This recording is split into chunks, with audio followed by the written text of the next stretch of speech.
অৰুণোদয় আঁচনি পইচা যিহেতু চৰকাৰে আগষ্ট মাহৰ পৰা দিব, গতিকে অৰুণোদয় আঁচনিখনৰ যি নতুন আবেদন আহিছে কৃষকসকলৰ কাৰণে, আপোনালোকে যদি খেতি কৰে তেনেহ'লে এই ইনফৰমেশ্যনটো আপোনালোকৰ কাৰণে বহুত বেছি ইম্পৰ্টেণ্ট। হাতত যদি পেন কাৰ্ড থাকে তেনেহ'লেও আপুনি এই দেশৰ নাগৰিক নহয়, বা আপোনাৰ হাতত যদি NRC যি ধৰি লওক আপোনাৰ শ্লিপ থাকে, সেই NRC শ্লিপখন থাকিলেও আপুনি ভাৰতীয় নাগৰিক নহয়। চাহ আৰু আদিবাসী সম্প্ৰদায়ৰ যিসকল লোক আছে তেওঁলোকক এতিয়া চৰকাৰে এককালীন এটা সাহায্য প্ৰদান কৰিব। যিসকল ছাত্ৰ ছাত্ৰী এইবাৰ মেট্ৰিক পাছ কৰিলে বা যিসকলে হায়াৰ ছেকেণ্ডেৰী পাছ কৰিলে তেওঁলোকে এপ্লাই কৰিব পাৰিব আৰু 30,000 টকা পৰ্যন্ত তেওঁলোকে স্কলাৰশ্বিপটোৰ পৰা লাভ কৰিব পাৰিব।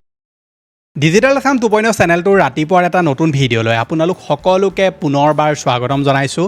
অন্য দিনাৰ নিচিনাকৈ আজিও আপোনালোকৰ কাৰণে বহুত কেইটা গুৰুত্বপূৰ্ণ খবৰ একেলগতে এই ভিডিঅ'টোত লৈ আনিছোঁ, গতিকে হাতত চাহ একাপ লৈ লওক যদি বেছি গৰম পৰা নাই, আৰু ভিডিঅ'টো সম্পূৰ্ণৰূপে প্ৰথমৰ পৰা শেষলৈকে চাওক যাতে প্ৰত্যেকটো গুৰুত্বপূৰ্ণ ইনফৰমেশ্যন আপোনালোকে লাভ কৰিব পাৰে। ভিডিঅ'টো যদি চাই আপোনাৰ ভাল লাগে ভিডিঅ'টোত লাইক এটা কৰিব, চেনেলটোলৈ যদি আজি প্ৰথম আহিছিলে ছাবস্ক্ৰাইব কৰি ল'ব এনেকুৱা ধৰণৰ ইনফৰমেটিভ ভিডিঅ' ৰেগুলাৰ চাই থাকিবৰ কাৰণে। আহক আজি ভিডিঅ'টো আৰম্ভ কৰোঁ। আজিৰ যিটো প্ৰথমটো খবৰ আহিছে এইটো আহিছে হোৱাটছআপৰ লগত ৰিলেটেড। মই যোৱাটো ভিডিঅ'ত আপোনালোকক কৈছিলোঁ যে হোৱাটছআপে এটা নতুন ফিচাৰ্ছ লঞ্চ কৰিবলৈ গৈ আছে, যিটোত কি হ'ব আপোনালোকে এতিয়াৰ পৰা এটা ইউজাৰ নেম বনাব পাৰিব। যেনেকৈ আপোনাৰ ইনষ্টাগ্ৰামত ইউজাৰ নেম থাকে @ বুলি, তেনেকৈ আপুনি এতিয়া হোৱাটছআপতো এটা ইউজাৰ নেম বনাব পাৰিব, আৰু সেই ইউজাৰ নেমটো আপোনালোকে যদি কাৰোবাক দিয়ে তেনেহ'লেহে তেওঁ আপোনাক মেছেজ কৰিব পাৰিব। আগত কি হৈছিলে, আপোনালোকে কাৰোবাক যদি কয় বোলে মোক আপুনি হোৱাটছআপত মেছেজ এটা কৰি দিব, তেতিয়া ব্যক্তিজনে কয় যে আপোনাৰ হোৱাটছআপ নম্বৰটো মোক দি দিয়ক, আৰু সেই হোৱাটছআপ নম্বৰটো দি দিয়াৰ লগে লগে বহুতো ক্ষেত্ৰত আপুনি ধৰি লওক ভাবিবলৈ বাধ্য হয় যে হোৱাটছআপ নম্বৰটো বেলেগক দি দিব নেকি, ধৰণৰ আপোনাৰ ধৰি লওক অকণমান টেনশ্যনো হৈ যায়। কিন্তু হোৱাটছআপে এটা নতুন ফিচাৰ লঞ্চ কৰিবলৈ গৈ আছে, যোনটো অহাৰ লগে লগে কি হ'ব, আপুনি ব্যক্তিজনক যেতিয়া ইউজাৰ নেম দি দিব সেই ইউজাৰ নেমটো তেওঁলোকে দি মেলিয়ে আপোনাৰ হোৱাটছআপত মেছেজ কৰিব পাৰিব।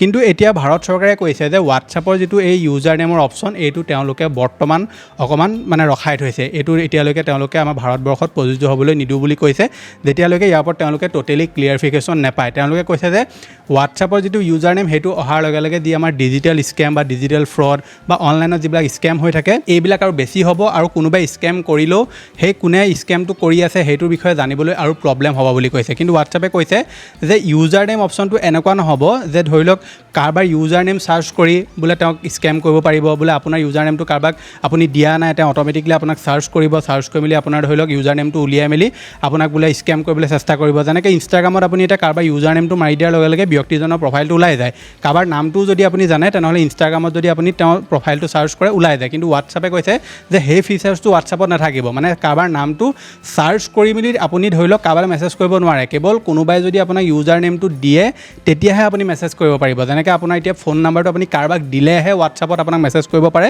ঠিক সেইদৰে ইউজাৰ নেমটো দিলেহে আপোনাক মেছেজ কৰিব পাৰিব। কিন্তু ইউজাৰ নেমটো দিলে আপোনাক সেই ব্যক্তিজনে ফোন কৰি ধৰি লওক আপোনাক কল কৰি তেওঁলোকে হেৰাছমেণ্ট কৰিব নোৱাৰিব। কিন্তু ভাৰত চৰকাৰে এতিয়ালৈকে ইয়াৰ ওপৰত গ্ৰীণ ছিগনেল দিয়া নাই, আৰু হোৱাটছআপে ইয়াৰ ওপৰত যেতিয়ালৈকে ক্লিয়াৰিফিকেশ্যন নিদিয়ে তেতিয়ালৈকে তেওঁলোকে এই নিয়মটো স্থগিত কৰি ৰাখিব বুলি কৈছে। গতিকে আপোনালোকৰ ইয়াৰ ওপৰত মতামত কি? এই যিটো নতুন ফিচাৰ্ছ এইটো হোৱাটছআপে আনিলে লাভ হ'ব নে লোকচান হ'ব? মই ভাবোঁতো বহুতেই লাভ হ'ব। বাকী আপোনালোকৰ মতামত কি তলত কমেণ্ট এটা কৰি জনাবলৈ নেপাহৰিব। আগবাঢ়িছে পিছৰটো খবৰলৈ। খবৰটো আহিছে নৱম শ্ৰেণীত পঢ়ি থকা ছাত্ৰ ছাত্ৰীসকলৰ কাৰণে। নৱম শ্ৰেণীৰ নাম পঞ্জীয়নৰ সময়সীমা এতিয়া বৃদ্ধি কৰি দিয়া হৈছে, 7 জুলাইলৈ বৃদ্ধি কৰা হৈছে নাম পঞ্জীয়নৰ সময়সীমা। নাম পঞ্জীয়নত যিসকল ছাত্ৰ ছাত্ৰী বাদ পৰিলে তেওঁলোকে এই সময়সীমাত কৰিব পাৰিব এতিয়া পঞ্জীয়ন। যদি আপোনালোকৰ ঘৰৰ ল'ৰা ছোৱালী বা আপুনি যদি নৱম শ্ৰেণীৰ ছাত্ৰ হয় বা ছাত্ৰী হয় আৰু আপুনি যদি পঞ্জীয়ন কৰিব নোৱাৰিলে, কিবা কাৰণত যদি আপোনাৰ ধৰি লওক পঞ্জীয়ন কৰা লেট হৈ গ'ল, তেনেহ'লে এতিয়া 7 জুলাইলৈকে তেওঁলোকে সময়সীমা বৃদ্ধি কৰিছে, আৰু 7 জুলাইৰ ভিতৰত যিটো নৱম শ্ৰেণীৰ পঞ্জীয়ন সেইটো এতিয়া কৰিব পাৰিব বুলি কৈছে। ছাত্ৰ ছাত্ৰীসকলৰ কথা যিহেতু পাতিয়ে আছোঁ, এটা স্কলাৰশ্বিপৰ কথাও কৈ দিওঁ, যিটো স্কলাৰশ্বিপৰ নাম হৈছে doctor Rajendra Prasad scholarship. স্কলাৰশ্বিপটোৰ last date আছিলে 28 জুন তাৰিখ, কিন্তু এতিয়া তেওঁলোকে সেই স্কলাৰশ্বিপটোৰ লাষ্ট ডেট বঢ়াই দিছে। এই যিটো স্কলাৰশ্বিপ এই স্কলাৰশ্বিপটোত যিসকল ছাত্ৰ ছাত্ৰী এইবাৰ মেট্ৰিক পাছ কৰিলে বা যিসকলে হায়াৰ ছেকেণ্ডেৰী পাছ কৰিলে তেওঁলোকে এপ্লাই কৰিব পাৰিব, আৰু 30,000 টকা পৰ্যন্ত তেওঁলোকে স্কলাৰশ্বিপটোৰ পৰা লাভ কৰিব পাৰিব। প্ৰথমে 28 জুন লাষ্ট ডেট আছিলে, আৰু এতিয়া সেইটো বঢ়াই মেলি তেওঁলোকে 31 জুলাই ইয়াৰ লাষ্ট ডেট কৰি দিছে। গতিকে আপুনি যদি এপ্লাই কৰিব বিচাৰে সোনকালে এপ্লাই কৰিব পাৰে, 31 জুলাই আগতে এপ্লাই কৰি ল'ব। কিন্তু আপোনাক আৰু এটা কথা কৈ দিওঁ যে আপোনালোকে যদি ঈশান উদয় বা অন্য কিবা স্কলাৰশ্বিপত এপ্লাই কৰিম ভাবিছে তেনেহ'লে পৰাপক্ষত আপুনি নকৰিব, কাৰণ বহুতৰ পৰা জানিব পৰা গৈছে যে ঈশান উদয় স্কলাৰশ্বিপটো যদি আপুনি এপ্লাই কৰিব বিচাৰে তেনেহ'লে বাকীবিলাক স্কলাৰশ্বিপ আপোনালোকে এপ্লাই নকৰাটোৱে ভাল। বাকী আপোনালোকৰ ওপৰত ডিপেণ্ড কৰিব আপুনি কৰে বা নকৰে, কাৰণ ঈশান উদয় যিটো স্কলাৰশ্বিপ থাকে সেইটোত বহুত হাই পাৰ্চেণ্টেজৰ প্ৰয়োজন হয়, আৰু এই যিটো স্কলাৰশ্বিপ এইটোত আপোনালোকৰ 65% মাৰ্ক থাকিলে হ'ব। আপুনি ক্লাছ 10 পাছ কৰা হ'ব লাগিব বা হায়াৰ ছেকেণ্ডেৰী পাছ কৰা হ'ব লাগিব, আৰু 30,000 টকা আপোনালোকে স্কলাৰশ্বিপটোৰ পৰা লাভ কৰিব পাৰিব। গতিকে আপুনি স্কলাৰশ্বিপটো যদি এপ্লাই নিজে কৰিব পৰা নাই, আমাৰ থ্ৰু দি কৰিব বিচাৰে তেনেহ'লে আমাৰ লগত যোগাযোগ কৰিব পাৰে। এই নম্বৰটোত যোগাযোগ কৰিলে আপুনি আমাৰ থ্ৰু দি এই স্কলাৰশ্বিপটোত এপ্লাই কৰাব পাৰিব। অৱশ্যে পিছৰটো খবৰটো আহিছে চাহ আৰু আদিবাসী সম্প্ৰদায়ৰ লোকসকলৰ কাৰণে। চাহ আৰু আদিবাসী সম্প্ৰদায়ৰ কাষত অসম চৰকাৰ চিকিৎসাৰ ব্যয়ৰ বাবে চৰকাৰৰ এককালীন আৰ্থিক সহায়, অৰ্থাৎ চাহ আৰু আদিবাসী সম্প্ৰদায়ৰ যিসকল লোক আছে তেওঁলোকক এতিয়া চৰকাৰে এককালীন এটা সাহায্য প্ৰদান কৰিব। কোনবোৰ ৰোগৰ ক্ষেত্ৰত আপোনালোকে এই সহায় লাভ কৰিব আপোনাক ইয়াত লিখি দিছে। চকুৰ ৰোগ, যক্ষ্মা বা চকুৰ চানি, দুৰ্ঘটনা, হৃদৰোগ আৰু ষ্ট্ৰোক, যকৃতৰ ৰোগ, স্নায়ু ৰোগ, কৰ্কট ৰোগ, বৃক্ক ৰোগ, ডায়েলিচিছ আৰু ডাঙৰ ৰোগৰ অস্ত্ৰোপচাৰ, হাড়ৰ জটিল ৰোগ আৰু ফাইলেৰিয়া। আবেদনৰ বাবে আপোনালোকে sirisa.assam.in আপুনি ৱেবছাইটটোত গৈ মেলি এপ্লাই কৰিব পাৰে। হেল্থ কেয়াৰত লগ ইন কৰিব। ৱেবছাইটটো আপোনালোকে দেখিব পাইছে, মই স্ক্ৰীণত দি দিছোঁ, sirishAssam.in আৰু হেল্থ কেয়াৰ লগ ইন অপশ্যনত গৈ আপোনালোকে এই সম্পূৰ্ণ যিটো ৰেজিষ্ট্ৰেশ্যন এইটো আপুনি কৰিব লাগিব। চৰকাৰে আপোনালোকক এই ধৰণৰ যদি ৰোগবিলাক আপোনাৰ হয় তেনেহ'লে তেওঁলোকে এককালীন সাহায্য প্ৰদান কৰিব বুলি কৈছে, যিটো কেৱল চাহ আৰু আদিবাসী সম্প্ৰদায়ৰ লোকসকলৰ কাৰণেহে প্ৰযোজ্য হয়। আগবাঢ়িছে পিছৰটো খবৰলৈ। অসম চৰকাৰে এখন নতুন আঁচনি আনিবলৈ গৈ আছে, যিখন আঁচনিৰ নাম হৈছে ফলবাৰী আঁচনি। থলুৱা ফল মূলৰ গছ সংৰক্ষণৰ বাবে ফলবাৰী আঁচনি তেওঁলোকে আনিছে। ৰাজ্যত ৰোপণ কৰা হ'ব 1 কোটি থলুৱা ফল মূলৰ গছপুলি। 2027 এপ্ৰিলত আৰম্ভ হ'ব ফলবাৰী আঁচনি আৰু ফলবাৰীৰ অধীনত ঘৰে ঘৰে ৰোপণ কৰা হ'ব ফল মূলৰ গছপুলি। শিক্ষাৰ্থীৰ দ্বাৰাই ৰোপণ কৰা হ'ব ফল মূলৰ গছপুলি। অৰ্থাৎ 2027 চনৰ এপ্ৰিলত তেওঁলোকে এই স্কীমখন লঞ্চ কৰিব, এতিয়া নহয়।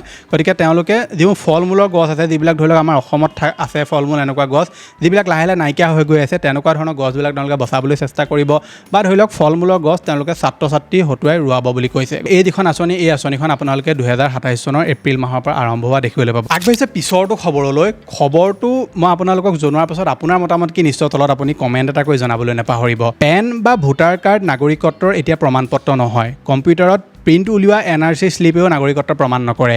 এগৰাকী ব্যক্তিক বিদেশী ন্যায়াধীকৰণে বিদেশী ঘোষণা কৰাৰ এক ৰায়ৰ প্ৰত্যাহাৰৰ গোচৰত এই ৰায় গুৱাহাটী উচ্চ ন্যায়ালয়। গতিকে গুৱাহাটী উচ্চ ন্যায়ালয়ে কৈছে যে আপোনাৰ হাতত যদি পেন কাৰ্ড থাকে তেনেহ'লেও আপুনি এই দেশৰ নাগৰিক নহয়, বা আপোনাৰ হাতত যদি NRC যি ধৰি লওক আপোনাৰ শ্লিপ থাকে, সেই NRC শ্লিপখন থাকিলেও আপুনি ভাৰতীয় নাগৰিক নহয়। গতিকে ইয়াক লৈ ইয়াতে নতুন কণ্ট্ৰভাৰ্চি সৃষ্টি হৈ গৈছে যে আচলতে ভাৰতীয় নাগৰিকত্ব কোনটো ডকুমেণ্টছে প্ৰমাণ কৰে।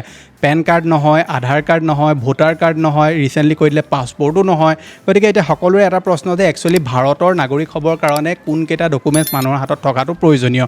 গতিকে আপোনালোকৰ ইয়াৰ ওপৰত মতামত কি তলত কমেণ্ট এটা কৰি আপুনি জনাবলৈ একদম নাপাহৰিব। গৰম বৰ্তমান এনেকুৱা পৰিছে যে মানুহ বাহিৰলৈ ওলাব নোৱাৰা অৱস্থা হৈছে, আৰু বিশেষজ্ঞসকলে যিটো কৈছিলে যে জুন আৰু জুলাই মাহৰ ষ্টাৰ্টিঙত বা জুনৰ শেষত যিটো গৰম পৰিব সেইটো এটা ভয়ংকৰ গৰম হ'ব। গতিকে সঁচাকৈ ভয়ংকৰ গৰম পৰিছে। গতিকে এই সময়তে মানুহে নানান ধৰণৰ ঠাণ্ডা খাবলৈ আৰম্ভ কৰি দিছে। গৰম পৰিলেই মানুহে ঠাণ্ডা খাবলৈ ষ্টাৰ্ট কৰি দিয়ে।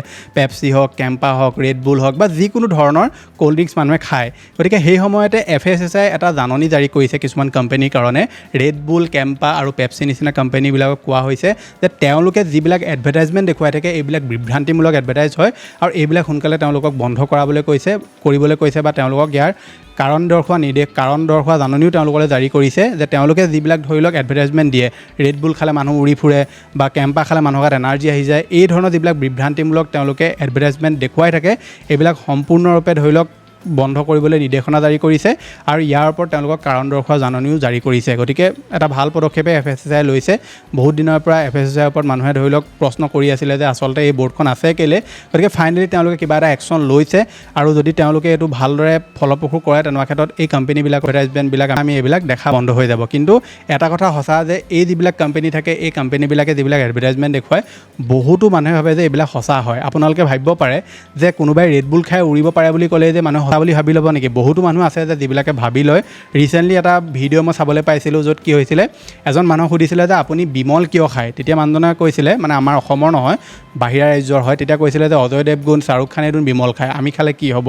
গতিকে বহুতো মানুহে ভাবি লয় যে এই যিবিলাক এডভাৰটাইজমেণ্টত ধৰি লওক চেলিব্ৰিটি ওলায় বা প্ৰডাক্টবিলাক যেনেকৈ দেখুৱাই এইবিলাক সঁচা বুলি ভাবে, আৰু সেইকাৰণে বহুতো মানুহে কনজিউমো কৰে। গতিকে FSSAই এই যিটো জাননী বা ৰায়দান দিছে এইটো এটা যথেষ্ট গুৰুত্বপূৰ্ণ বুলি মই ভাবোঁ। আপোনালোকে আবাৰ মতামত কি তলত কমেণ্ট এটা কৰি জনাবলৈ নাপাহৰিব, আৰু যিমান পাৰে নেমু চৰ্বত খাব, ঠাণ্ডা পানী খাব, বা অন্য যিবিলাক আমাৰ প্ৰাকৃতিক বস্তু আছে সেইবিলাক খাব। কিন্তু এই ধৰি লওক আপোনাৰ ক'ল্ড ড্ৰিংকছবিলাক যিমান পাৰে আপোনালোকে কমাই খাব। ভিডিঅ'টোলৈ আগবঢ়াৰ আগতে আপোনালোকক এটা সৰু অনুৰোধ কৰিব বিচাৰিছোঁ, আপোনালোকে যদি এতিয়ালৈকে আমাৰ হোৱাটছআপ চেনেলটো জইন কৰা নাই, যিটো টোটেলি ফ্ৰী হয়, সোনকালে আমাৰ হোৱাটছআপ চেনেলটো জইন কৰি লওক। তাত মই স্কলাৰশ্বিপ ৰিলেটেড আপডেট, চাকৰি ৰিলেটেড আপডেট, লগতে অনলাইনৰ যিকোনো কাম, PRC, এক্সচেঞ্জ কাৰ্ড বা অনলাইন কিবা এপ্লাই, সকলোবিলাক যদি আপোনালোকে আমাৰ থ্ৰু দি কৰিব বিচাৰে তেনেহ'লে তাত মই সকলোবিলাক ডিটেইলছ দি থোৱা আছে। আমাৰ হোৱাটছআপ চেনেলত যদি জইন কৰিব বিচাৰে লিংকটো মই ডেছক্ৰিপশ্যনত দি থোৱা আছে, সোনকালে আমাৰ হোৱাটছআপ চেনেলটো জইন কৰি ল'ব। হৈছে পিছৰটো খবৰলৈ, আপোনালোকৰ যদি PF একাউণ্ট আছে তেনেহ'লে এটা চৰকাৰে নতুন জাননী জাৰি কৰিছে যে এতিয়াৰ পৰা PF একাউণ্টত যদি আপোনালোকৰ 1 লাখ টকা থাকে তেনেহ'লে তাৰে আপুনি 75,000 টকাহে উলিয়াব পাৰিব।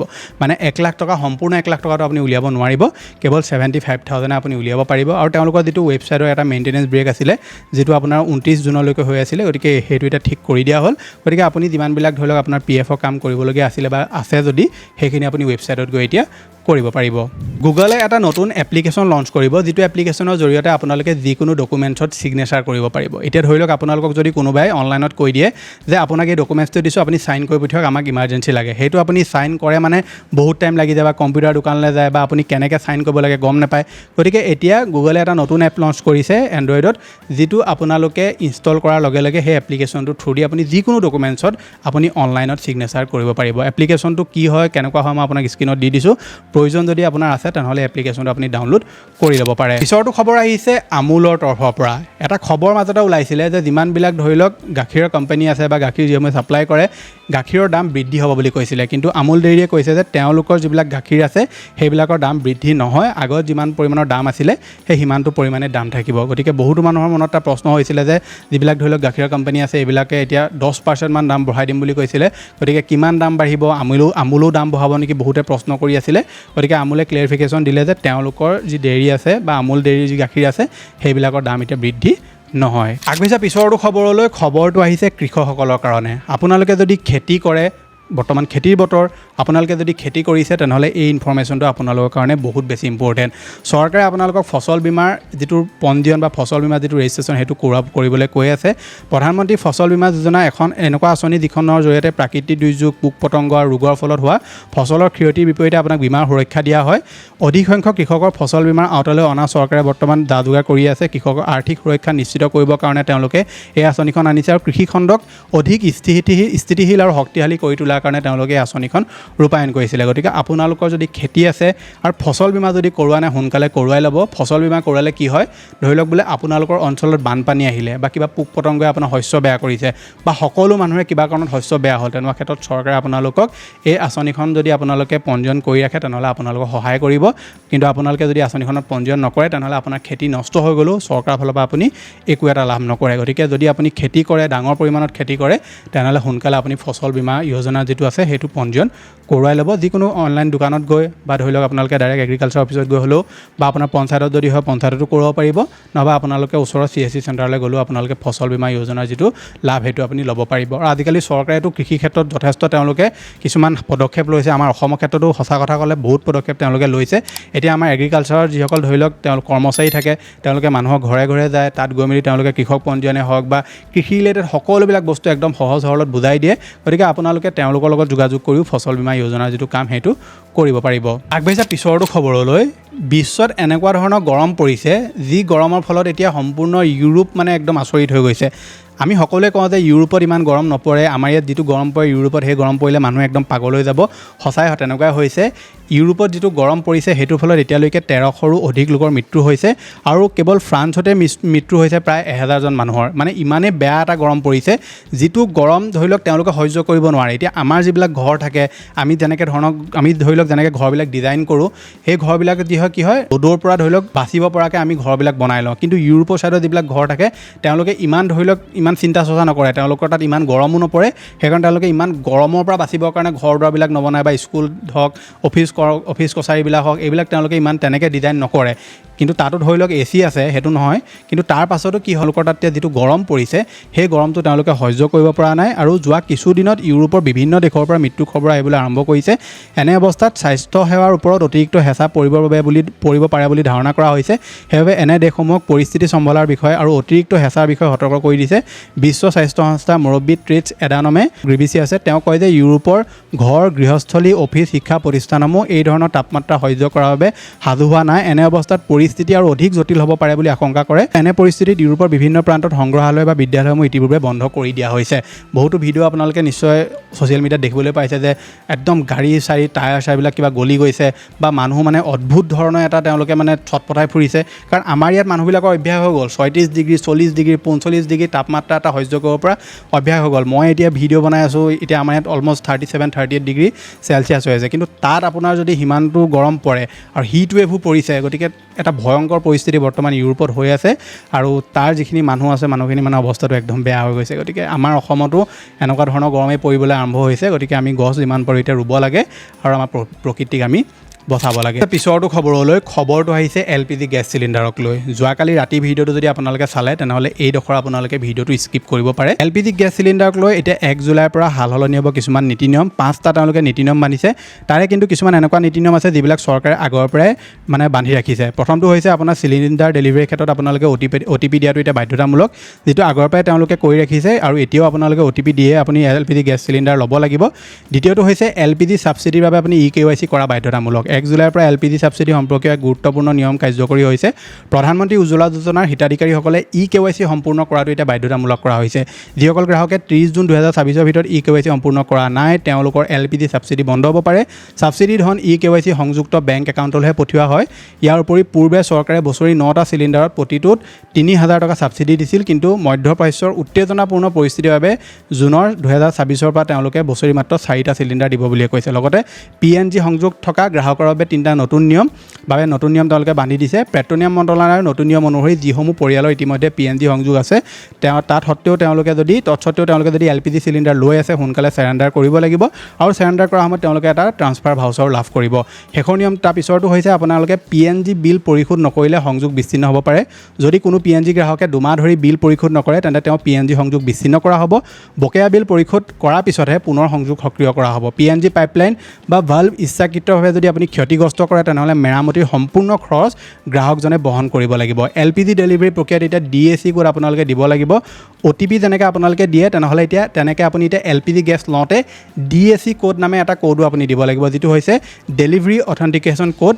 আৰু এই ব্যৱস্থাও তেওঁলোকে কাৰ্যকৰী কৰিছে। চিলিণ্ডাৰ ডেলিভাৰীৰ সময়ত DAC কোড ডেলিভাৰী এজেণ্টক দিব লাগিব। DAC সঠিকভাৱে ভেৰিফাই হোৱাৰ পিছতহে ডেলিভাৰী সম্পূৰ্ণ বুলি গণ্য কৰা হ'ব। গ্ৰাহকসকলক DAC কোড কোনো তৃতীয় ব্যক্তিৰ সৈতে শ্বেয়াৰ নকৰিবলৈ পৰামৰ্শ দিয়া হৈছে। ডেলিভাৰী সম্পূৰ্ণ হোৱাৰ পিছত পঞ্জীয়নভুক্ত মোবাইল নম্বৰলৈ এটা কেছ মেমো আহিব। ইয়াত চিলিণ্ডাৰৰ মূল্য, পৰিশোধৰ তথ্য, ডেলিভাৰী তাৰিখ আৰু আন প্ৰয়োজনীয় তথ্য উল্লেখ থাকিব বুলি কৈছে। গতিকে LPG গেছ চিলিণ্ডাৰৰ ক্ষেত্ৰত তেওঁলোকে এই যিখিনি নিয়ম বান্ধি দিছে এই নিয়মখিনিৰ ভিতৰতহে আপোনালোকে এতিয়া LPG গেছ চিলিণ্ডাৰ লাভ কৰিব। শেষৰটো খবৰ আহিছে অৰুণোদয় আঁচনিক লৈ। অৰুণোদয় আঁচনি পইচা যিহেতু চৰকাৰে আগষ্ট মাহৰ পৰা দিব, গতিকে অৰুণোদয় আঁচনিখনৰ যি নতুন আবেদন প্ৰক্ৰিয়া এই আবেদন প্ৰক্ৰিয়া কেতিয়াৰ পৰা আৰম্ভ হৈছে নেকি বহুতে মোক সুধি আছিলে। গতিকে অৰুণোদয় আঁচনি আবেদন প্ৰক্ৰিয়া চৰকাৰে এতিয়ালৈকে আৰম্ভ কৰা নাই বা আপোনালোকে অৰুণোদয় আঁচনি আৰম্ভ হৈছে বুলি কাকো পইচা দি অৰুণোদয় আঁচনি এপ্লাই নকৰিব। চৰকাৰে যেতিয়ালৈকে অফিচিয়েলি কোনো আপডেট নিদিয়ে বা পঞ্চায়তৰ থ্ৰুদি যেতিয়ালৈকে আপুনি কোনো আপডেট নাপায় যে অৰুণোদয় আঁচনি এপ্লাই হৈছে তেতিয়ালৈকে আপুনি অৰুণোদয় আঁচনি আবেদন কৰিব নোৱাৰে। অৰুণোদয় আঁচনি চৰকাৰে অনলাইন আবেদন কৰিব পৰা কোনো সুবিধা কৰি দিয়া নাই। অফলাইনতে আপুনি পত্ৰ ফিল কৰিব লাগিব। তাৰ কাৰণে ৰেচন কাৰ্ড লাগিব, আধাৰ কাৰ্ড লাগিব, ভোটাৰ কাৰ্ড লাগিব আৰু ৰেচন কাৰ্ডৰ লগত আপোনাৰ আধাৰ লিংক থাকিব লাগিব, বেংক একাউণ্টৰ লগত আধাৰ লিংক থাকিব লাগিব। তাৰ পৰাহে আপুনি অৰুণোদয় আঁচনিত এপ্লাই কৰিব পাৰিব। বাকী অৰুণোদয় আঁচনি যিটো পইচা সেইটো আগষ্ট মাহৰ পৰা যিহেতু দিব, তাৰ আগতে আপোনালোকৰ বেংক আৰু আধাৰ লিংক হৈ আছে নে নাই সেইটো আপুনি পৰীক্ষা কৰি ল'ব, যাতে সময়ত কোনো ধৰণৰ আপোনালোকে প্ৰব্লেম ফেচ কৰিবলগীয়া নহয়গৈ। গতিকে এইকেইটাই আছিলে যে আপোনালোক দিবলগীয়া গুৰুত্বপূৰ্ণ খবৰ। আশা কৰিছোঁ আপোনালোকে ভিডিঅ'টো চাই ভাল পালে। যদি ভাল পালে ভিডিঅ'টোত লাইক কৰিব, চেনেলটোলৈ যদি প্ৰথম আহিছিলে ছাবস্ক্ৰাইব কৰিব এনেকুৱা ধৰণৰ ইনফৰ্মেটিভ ভিডিঅ' ৰেগুলাৰ চাবৰ কাৰণে। মই লগ পাম এটা অন্য ভিডিঅ'ত। আজিলৈ ধন্যবাদ।